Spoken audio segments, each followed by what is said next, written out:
Olá, meus amigos, tudo bem? Sejam então bem-vindos a mais uma aula, né? Nós estamos tratando nesse conjunto de aulas os temas transversais que são apresentados pelos PCNs, né? E nessa aula a gente vai falar sobre a pluralidade cultural. Então, lembrando que a pluralidade cultural é também um tema transversal do PCN, ou seja, é um tema que vem ao encontro de todas as problemáticas que podem ser tratadas nas diferentes disciplinas que compõem aí o currículo básico, né, da educação brasileira. Vamos lá, então? Pluralidade cultural. Pois bem, gente, o foco, basicamente, dessa questão da pluralidade cultural é no conhecimento e na valorização de características étnicas e culturais de diferentes grupos sociais. Ora, o Brasil é um país muito miscigenado, né? Nós não temos aqui um povo que tem uma origem única, né? Nós sabemos que compõe hoje a sociedade brasileira povos que são descendentes dos escravizados, que vieram da África. Nós temos aqui os povos pré-colombianos, né? Temos aqui povos asiáticos, temos aqui povos europeus. Temos, então, diversas origens de etnias que compõem a sociedade brasileira, e todas essas etnias precisam ser respeitadas, né? E todas essas etnias precisam ser respeitadas, né? Nas suas particularidades, nas suas singularidades. Logo, é imprescindível que no processo de formação de um aluno no seio escolar, essa sua característica que de repente o diferencia dos demais, ela precisa ser respeitada. Então, assim, é imprescindível, né, que esse aspecto da pluralidade cultural compõe aí todos os tópicos, né, que são trabalhados, todas as disciplinas que compõem o currículo básico da educação. Bom, além do mais, né, dado essa diferença nos grupos étnicos sociais que nós temos no Brasil, o Brasil é um país com muita desigualdade socioeconômica, né? Então, perceba, quando a gente olha, vamos começar a olhar de cima.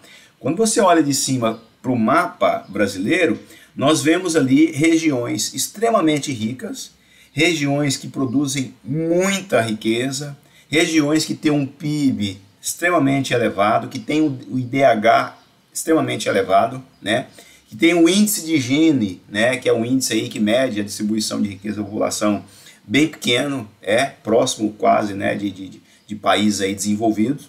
E a gente olha para algumas outras regiões do mapa, a gente vê uma desigualdade muito grande, né? Pessoas e crianças fora da escola, né?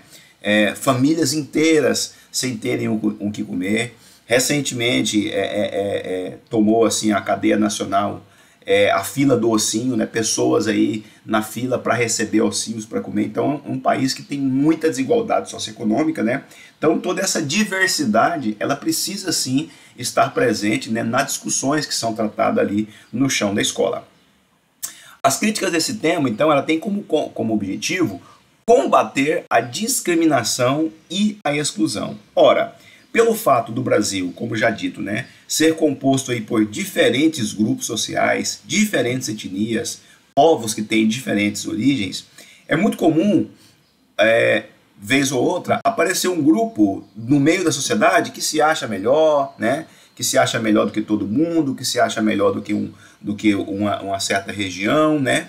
E aí, a partir dessa percepção equivocada desses grupos, né, eles começam a criar ideias de exclusão, né? Ideias de querer separar-se da sociedade, do país Brasil e montar um outro país, né? Então, assim, esse crítico ele tem, geralmente, ele precisa vir trabalhando com todas as disciplinas essa ideia de combater, né, esse aspecto da discriminação e, sobretudo, o aspecto da exclusão, porque essa realidade é uma realidade presente no nosso país. É notável que existem algumas disciplinas que compõem a educação básica brasileira que trabalham mais com os movimentos sociais, é o caso da sociologia, da filosofia, né? No entanto, esse aspecto ele tem a capacidade de viajar, de perambular por todas as outras disciplinas, né? No caso do Brasil, nós temos, em especial, alguns aspectos. Então, primeiro, a nossa complexidade, que é fruto dessa diversidade cultural que nós temos. Essa diversidade cultural que se expressa em vários aspectos. Então, como a gente falou, por conta dos diferentes grupos de etnia que nós temos, as nossas diferentes origens. Nós temos também uma diversidade cultural na nossa linguagem, né? Quando a gente viaja para o Brasil, para as diferentes regiões, para os diferentes estados, nós percebemos que nos diferentes estados que a gente viaja, cada população às vezes acaba tendo uma particularidade na sua forma de falar, na sua forma de expressar, né? Nós temos aí também, compondo essa diversidade cultural presente, as diferenças na culinária, né? Algumas regiões que se alimentam de alimentos que não são comuns em outras regiões, né? Então, assim, o Brasil é muito diverso, né? Dentro dessas regiões, nós temos aspectos que são também de caráter cultural voltados para diferentes concepções religiosas, né? Então, o Brasil é um Brasil complexo. Perceba que, nesse sentido, algumas abordagens que um livro didático possa trazer, ele vai contemplar mais uma região do que outra, ou mais nenhuma região. Então, assim, o professor ele precisa ser o elo que vai balizar essa tratativa no seio escolar, dentro do chão da escola. O Brasil é um país também multifacetado, ou seja, distinção entre diferentes regiões, norte, sul, centro-oeste, sul, como a gente falou, né? Cada uma dessas regiões tem um aspecto que a caracteriza na história, né? Quando a gente olha, por exemplo, para o Sudeste é um país, uma região do país bem desenvolvida, né? Muitas indústrias, muitas fábricas, né? No entanto, assim, a região do Sudeste, em especial o estado de São Paulo, tem uma dívida muito grande com o Nordeste, porque todo aquele estado, toda aquela estrutura foi erguida, né, por conta dos trabalhadores nordestinos que migraram ali para aquela região. Quando a gente olha aqui para o Centro-Oeste, a gente vê, por exemplo, a questão do agronegócio, né, imperando, né, determinando, por exemplo, a questão da economia. Então, Sudeste e Sul, temos ali muito forte as fábricas, o comércio, a indústria, né? Quando a gente olha para o Centro-Oeste, nós já temos aqui a questão do agronegócio.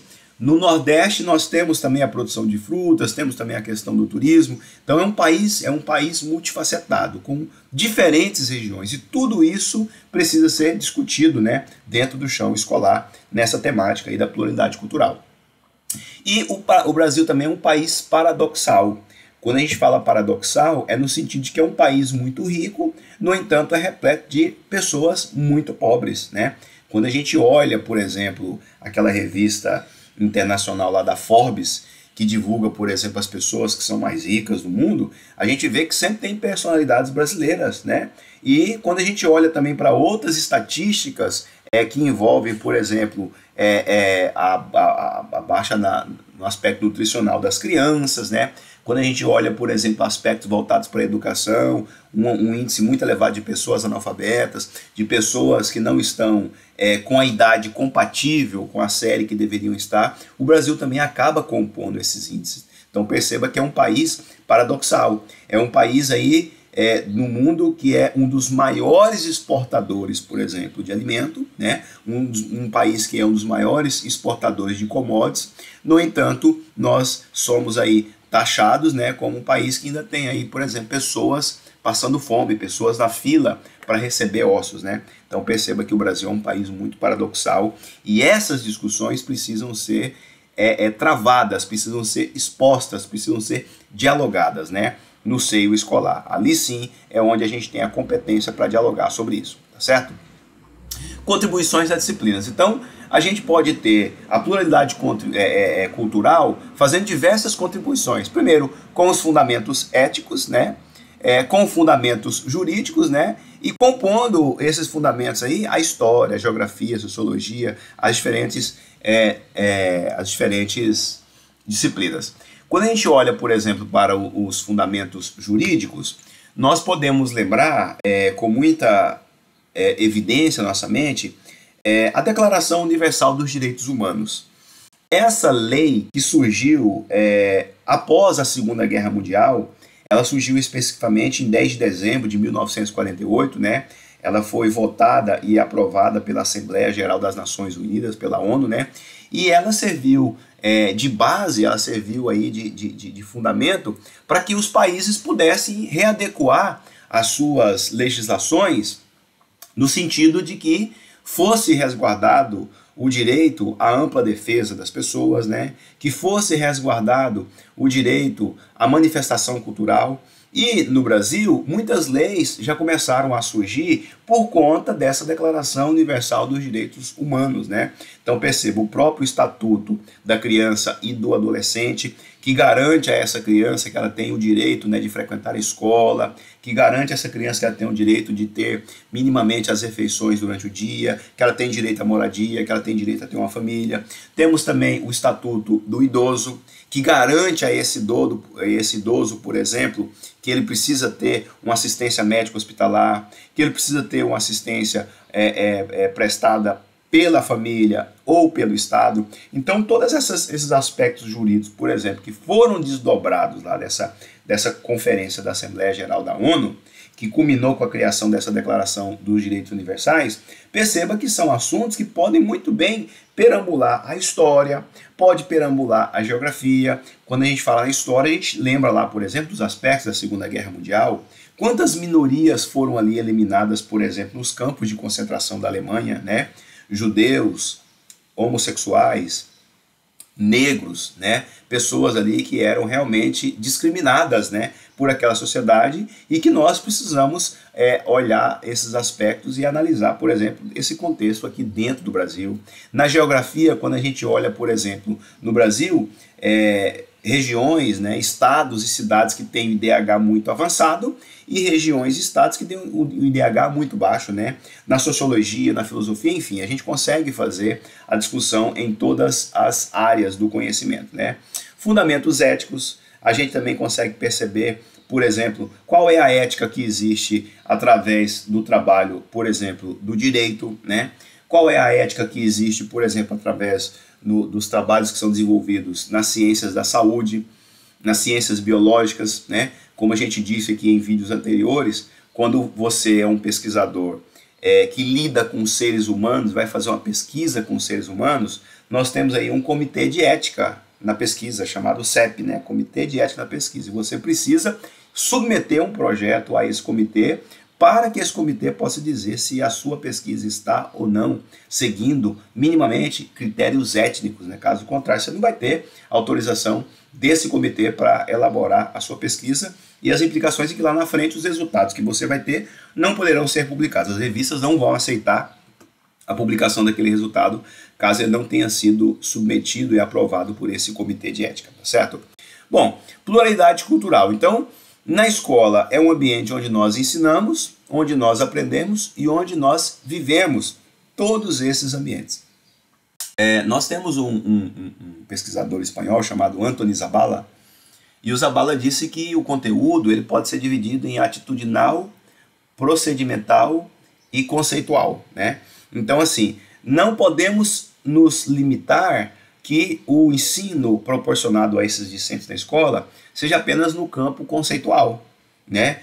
Conceitual seria no sentido de que esse aluno simplesmente vê o conteúdo, absorve o conteúdo, no entanto ele não coloca em prática aquele conteúdo. Ou seja, ele precisa realmente fazer com que esse conteúdo possa fazer parte da sua prática. A vida desse aluno precisa ser mudada. No entanto, para que a vida desse aluno possa ser mudada, ele precisa enxergar que na escola está se tratando de temáticas que fazem parte da vida dele.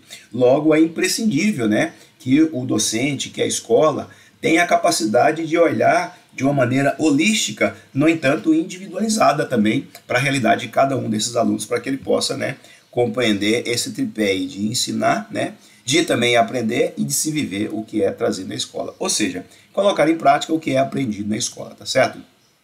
As capacidades que a pluralidade cultural precisa desenvolver do aluno. Então, conhecer a diversidade do Brasil, saber que o Brasil é um país muito diverso na sua língua, na sua etnia, na sua geografia, né? Essa diversidade precisa ser levado em conta durante o processo de ensino-aprendizagem, durante o processo de elaboração dos PPCs, né, e dos PPPs das escolas. É necessário colocar nesse aluno a capacidade de exercer a empatia e o respeito. Empatia, se colocar no lugar do outro e perceber como seria bom ou ruim estar na posição do outro, né? Para que a partir dessa empatia comece a surgir também o respeito. pela diversidade, o respeito pela diferença, né? Repúdio ao preconceito. Nós sabemos que, infelizmente, o Brasil ele foi o último país da América Latina a abolir a escravatura, né? A escravatura foi abolida em 1888 pela Lei Áurea, né? Hoje, 2023, temos aí apenas 135 anos. Perceba, se o IBGE fala que a expectativa de vida do brasileiro é 75 anos, então 75 anos, 2 gerações, 150 anos. Nós temos 135 anos, né, que essa Lei Áurea foi aprovada, que a escravatura foi abolida. Logo, dessa forma, nós não temos nem 2 gerações que foram passadas, né, desde que houve a abolição da escravatura. No entanto, é necessário que isso seja dialogado, que isso seja falado na escola, para que nós possamos eliminar de uma vez por todas, né, essa questão do preconceito, que haja o repúdio ao preconceito. Valorizar o convívio pacífico, né, entre as sociedades, né, não promover a guerra, não promover o conflito, né, haja visto que isso ainda é muito comum, sobretudo no campo, nas regiões que compõem a Amazônia Legal, né, garimpeiros promovendo a invasão de terras que são terras demarcadas por indígenas e por aí vai. Conflitos urbanos, né, moradores sem tetos que enfrentam diariamente a ação truculenta da polícia e por aí vai. Muitas são as discussões que se tem para que o convívio pacífico possa ser plenamente atingido. Isso, sem sombra de dúvida, é o chão da escola o melhor local para se debater sobre isso. E a amplitude do termo cultura, né? O Brasil é um país multicultural. Inclusive, pelo fato do Brasil ser um país multicultural, é que nós temos a dificuldade de encontrar no Brasil uma identidade nacional estabelecida. Perceba-se que assim, o brasileiro não tem essa capacidade de se abraçar a bandeira nacional, exceto quando chega a Copa do Mundo, né? E essa dificuldade, sobretudo, é por conta de nós não nos identificarmos culturalmente com o nosso semelhante. É muito comum, a gente sai na sociedade, lida com as pessoas, você vê ali cidadãos que têm origem asiática, origem europeia, origem indiana, origem das mais diversas possíveis, né? Essas origens, além da questão da etnia, ela também se manifesta na questão religiosa, né? Nós temos diversas matrizes religiosas compondo o Brasil, então essa diversidade acaba contribuindo para que a gente não tenha ainda no país um sentimento de identidade, um sentimento de nacionalismo perfeitamente estabelecido. E as questões dos direitos humanos, né, que precisam ser trabalhados, já falamos aí, né, da Declaração Universal dos Direitos Humanos, que já tem respingado em algumas questões de legislação no Brasil. Isso é muito positivo. Citamos 2 estatutos aí, que é o Estatuto da Criança e o Estatuto do Idoso, né? E o aspecto da cidadania, né? Desenvolver nesse aluno as concepções de cidadania para que ele possa lutar pelos seus direitos, para que ele possa saber o que ele tem de dever, mas, sobretudo, de direito e cobrar dos seus gestores. Então perceba que a escola é esse lugar mágico, né? Que tem a capacidade realmente de modificar os ambientes. Então, dessa forma, a pluralidade cultural precisa ser um tema que perpasse todas as disciplinas que compõem